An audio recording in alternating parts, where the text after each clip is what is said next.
Stick around and see how I give our backyard its dignity back.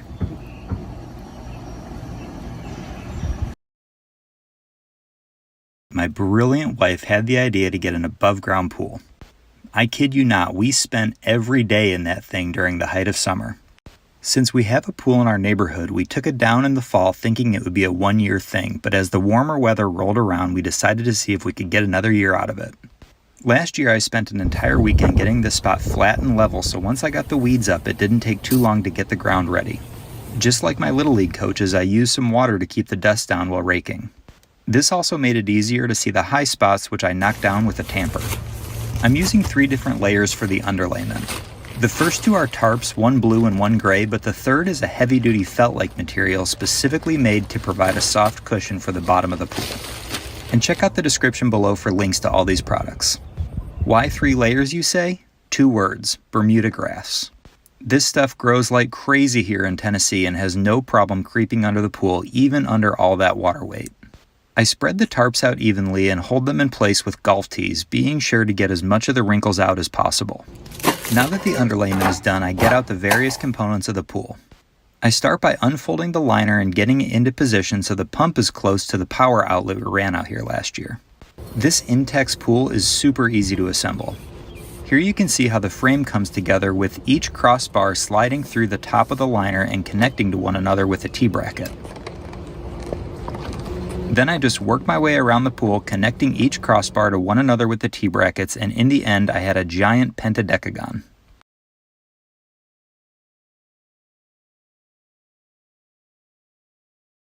And now for the upright supports. You can see here that they have a wider base to stop them from sinking into the ground. Similar to the crossbars, I worked my way around the pool, being sure that each upright was inside the support strap. And just like that, it was time to start filling her up. Now the most important step in my opinion, and that's to carefully pull the wrinkles out of the bottom as the pool is filling up with water. The weight helps keep things in place, but it doesn't take much to make it too heavy to do this, so don't miss your window of time. I also adjust the uprights as needed because those will also soon be impossible to move.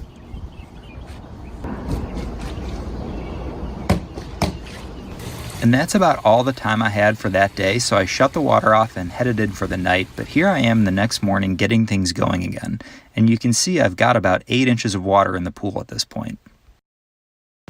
I got out the pump and hoses and started assembling those parts as the water would soon be high enough to turn it on. The drains connect through holes on the inside and then the hoses attach on the outside. The hoses are held in place with screw clamps and they only need to be hand tightened. This model comes with 2 drains that connect at a T and run into the pump. One thing I really like about this pool is that it comes as a kit with everything from the pump to the cover included. This pump holds a pleated filter and plugs into a standard 3-pronged socket.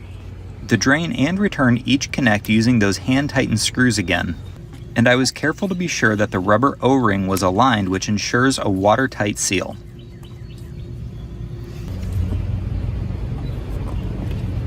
The return then attaches the same way as the drain. The pump is primed by loosening a screw which releases the air and allows the canister to fill with water.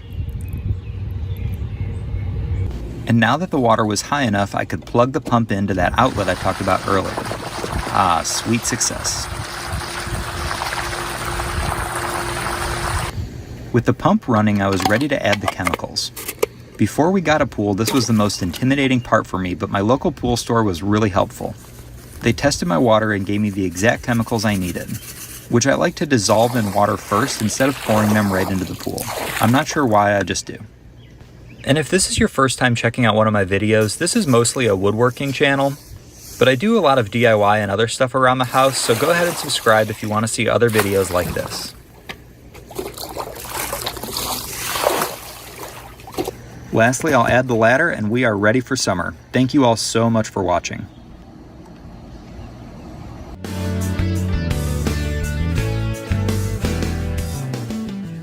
I did a good bit of research and decided on the Skywalker brand of trampolines. This isn't a sponsored post or anything like that, but it seemed to be the best value.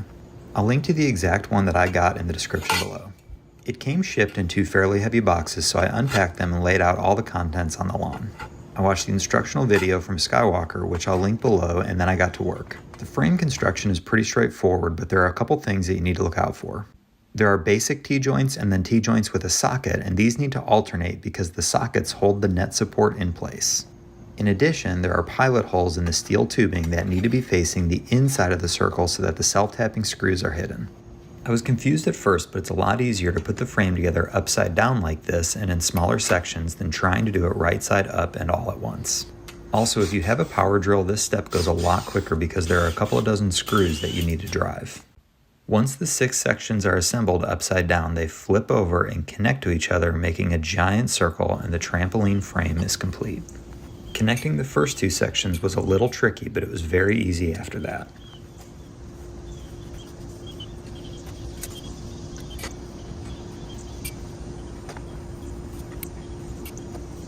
With the frame connected, I unfolded and spread out the mat as well as the netting that makes up the safety walls.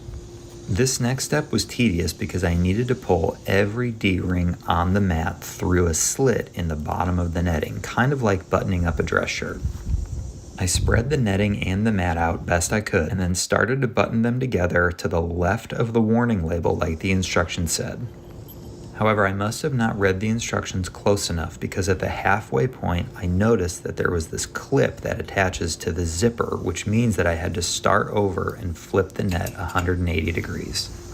But instead of doing that, I just cut the clip off and will re-sew it in the correct place later.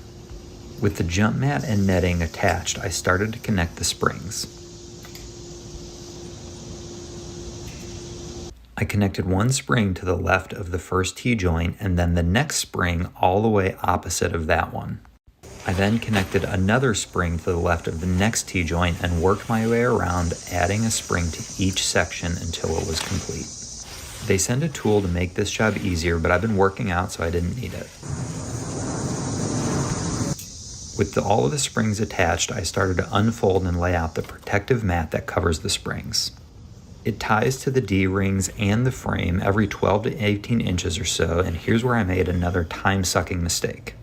I was about halfway done tying it off when I realized that the mat has slots cut out of the sides which are supposed to line up with the sockets that hold the supports for the protective net. In this case, I had to start over and untie all of those ties, and this set me back about 30 minutes. I didn't film much of this part because it was pretty frustrating, but trust me, it was a pain. And here you see how the mat is supposed to be lined up where that notch matches up with the socket. In this way, it doesn't interfere with the supports that hold up the protective net. Okay, with the protective mat installed correctly, I moved on to the net supports and started covering the poles in foam sleeves. They screw together with the same self-tapping screws, and then they're inserted into the plastic caps that connect to the top of the net and hold it in place. And here is my third and thankfully final mistake. I connected the poles together incorrectly, so I had to unscrew them and put them back together the right way. There's a threaded screw that goes through the plastic cap, and that's why the orientation of the support is very important. Luckily, fixing this mistake only set me back about 10 minutes.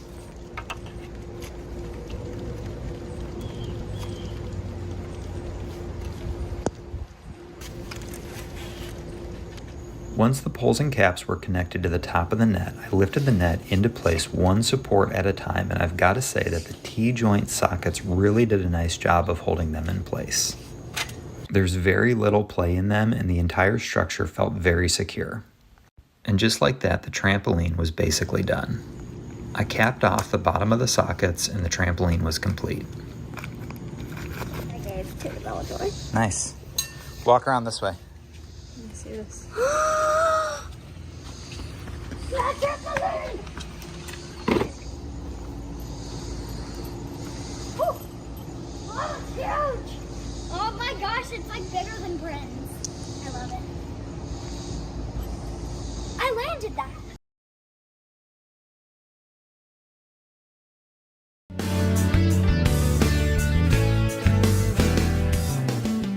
I just got the cheapest fire pit I could find on Amazon. The box shows it having a little grill rack on the top, but this is its little brother.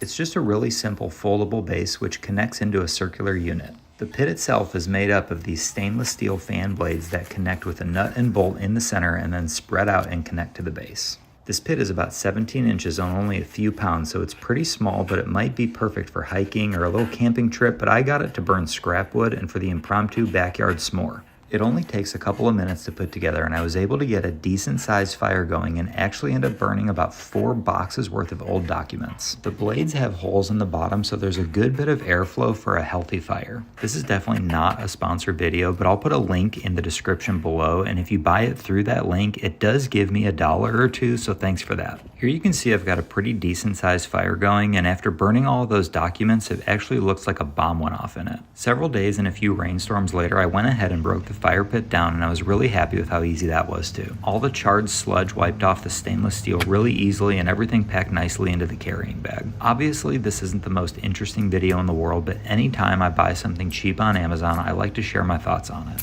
If you need something cheap that you can just throw up in your backyard, give this one a look because it's a pretty decent deal in my opinion. If you like DIY videos like this, go ahead and subscribe to my channel and check out some of my other videos.